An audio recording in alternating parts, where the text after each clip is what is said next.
It's the story of a woman who, in pursuit of her dreams and aspirations, made other people realize that if you think that your life is hard and you're giving up on that because you think your life is unfair, think again.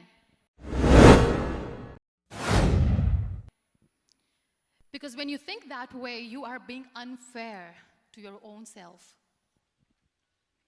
It's the story of a woman who made people realize that sometimes problems are not too big. We are too small because we cannot handle them. It is the story of a woman who with time realized that real happiness doesn't lie in success, money, fame. It lies within. Real happiness lies in gratitude. So I am here, and I'm going to share the story of that woman. That is my story.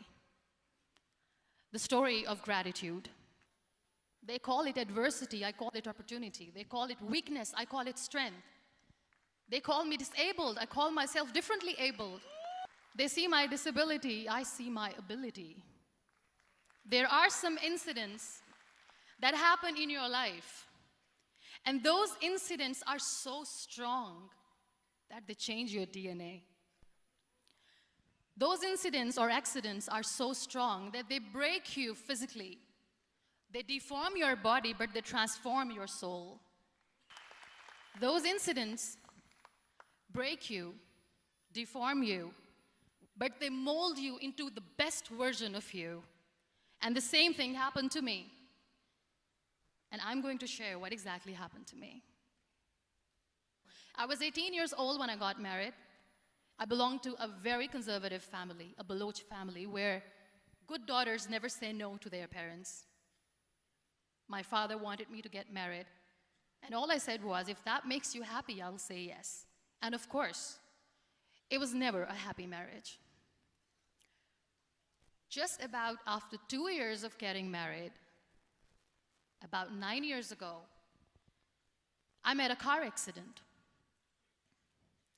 Somehow my husband fell asleep and the car fell in the ditch.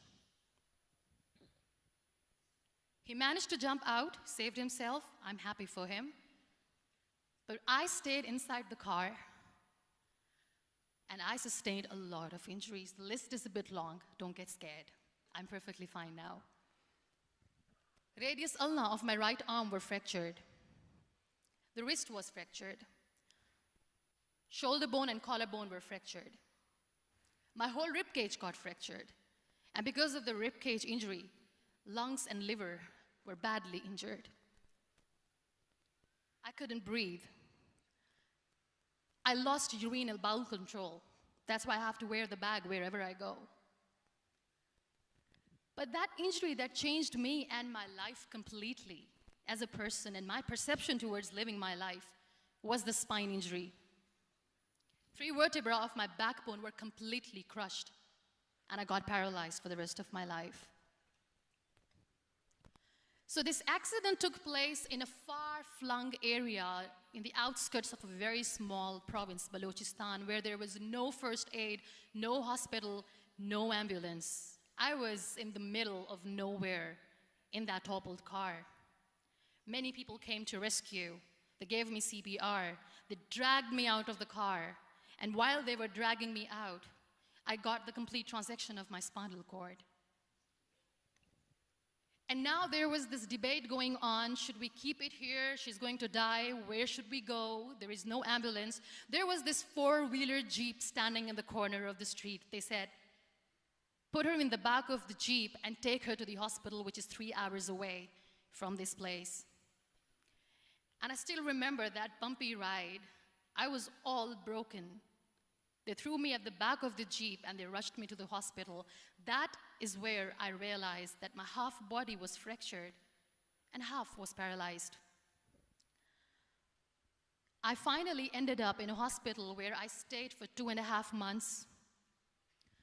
I underwent multiple surgeries. One day, doctor came to me and he said, well, I heard that you wanted to be an artist, but you ended up being a housewife. I have a bad news for you. You won't be able to paint again because your wrist and your arm are so deformed, you won't be able to hold a pen again. And I stayed quiet. Next day, doctor came to me and said, your spine injury is so bad, you won't be able to walk again. I took a deep breath and I said, it's all right. The very next day, doctor came to me and said, because of your spine injury and the fixation that you have in your back, you won't be able to give birth to a child again. That day, I was devastated. I still remember, I asked my mother, why me? And that is where I started to question my existence. Why am I even alive? What's the point of living? I cannot walk, I cannot paint, fine. I cannot be a mother. I am going to be an incomplete woman for the rest of my life. What's the point? People are scared. They think I will get divorced. What is going to happen to me? Why me? Why am I alive? We all try to chase this tunnel. We all do this because we see light in the end of the tunnel, which keeps us going. My dear friends, in my situation, there was a tunnel that I had to roll on, but there was no light.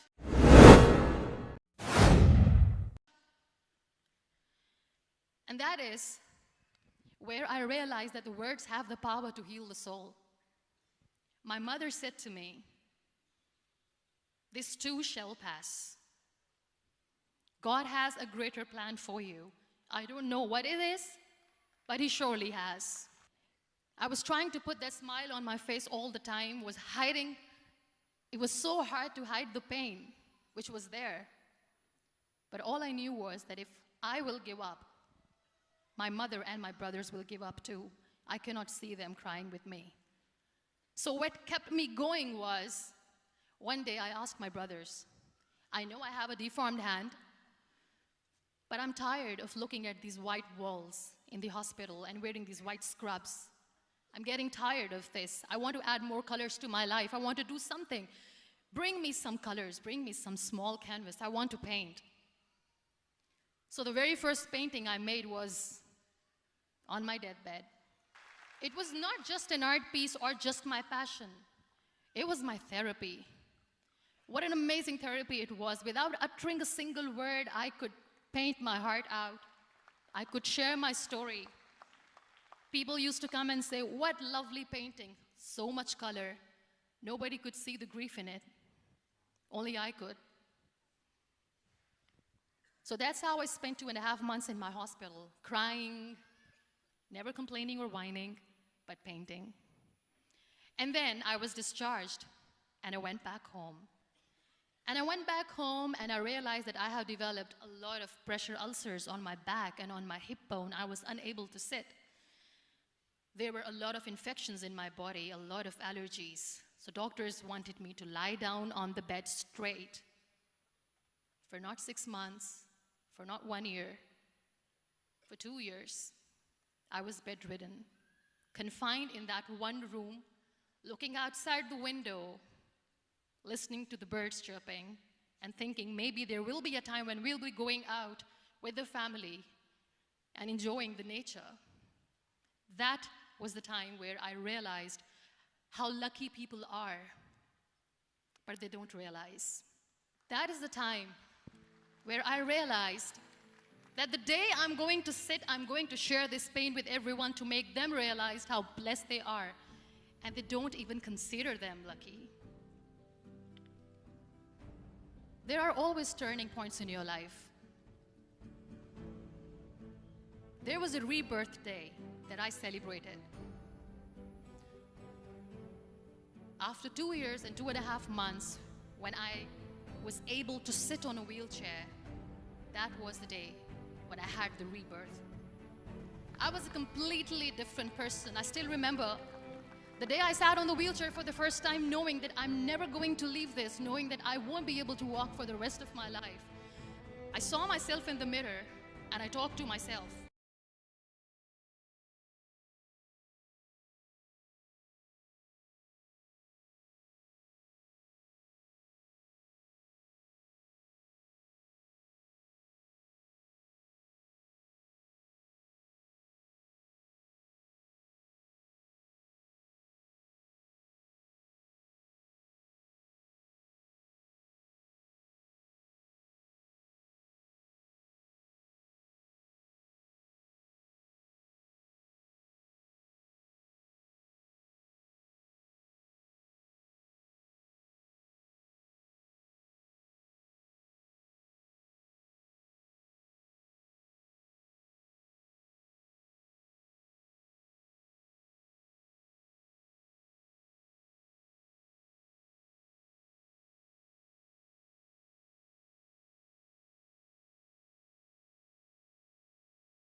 fear of losing people, fear of losing health, money.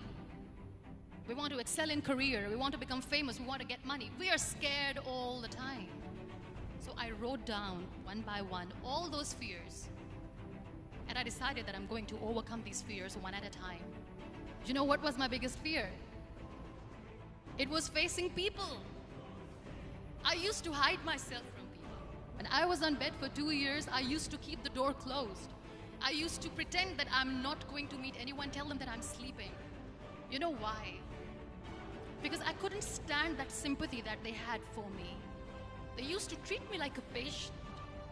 When I used to smile, they used to look at me and say that, "You're smiling, are you okay?"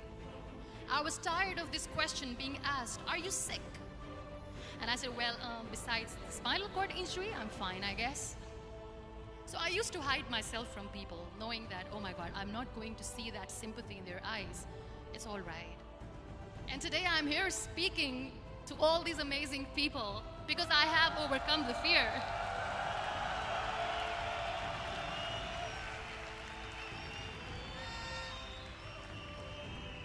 I decided that I'm going to join the national TV of Pakistan as an anchor person. And I've been doing a lot of shows for last 3 years.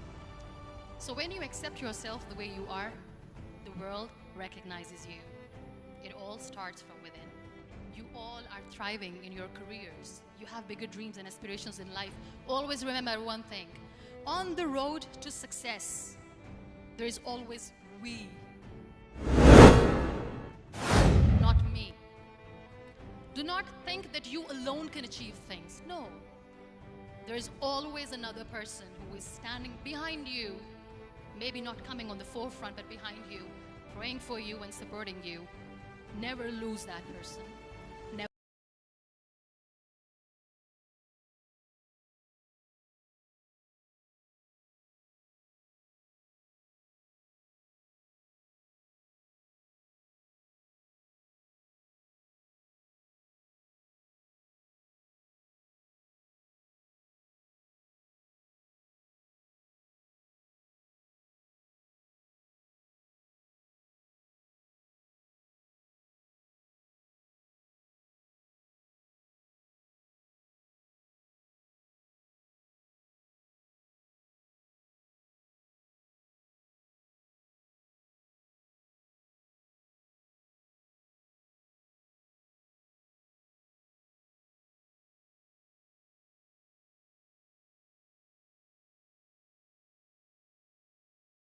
Our trials are never supposed to be easy. So when you are expecting ease from life, and life gives you lemons, then you make the lemonade, and then do not blame life for that, because you were expecting ease from a trial.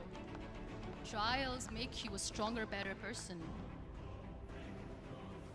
Life is a trial. Every time you realize that. It is okay to be scared. It is okay to cry. Everything is okay, but giving up should not be an option. They always say that failure is not an option. Failure should be an option, because when you fail, you get up, and then you fail, and then you get up, and that keeps you going. That's how humans are strong.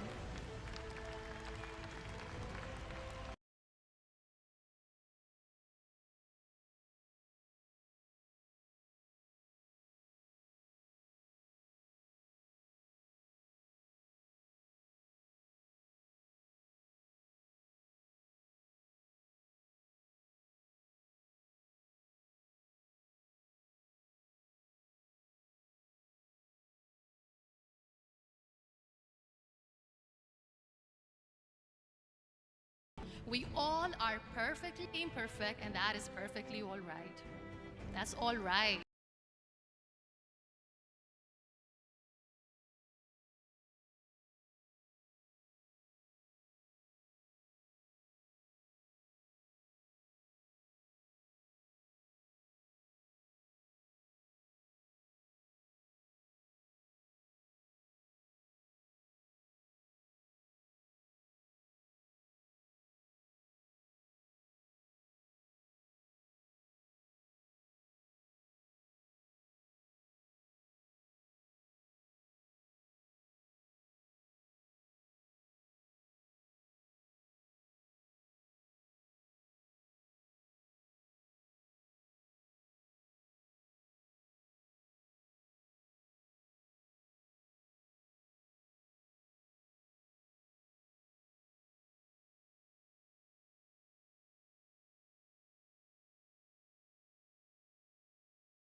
We live this one routine of a day for 75 years and we call it life.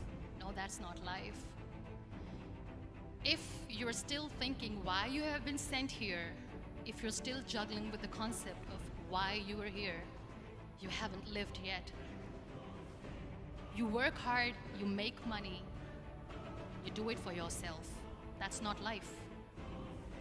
You go out, you seek for people who need your help, you make their lives better.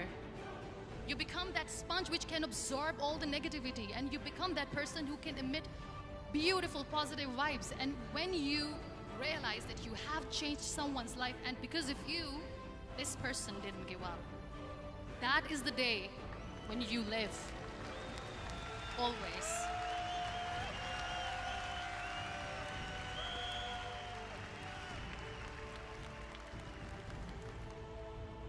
Be grateful for what you have, and you will always, always end up having more.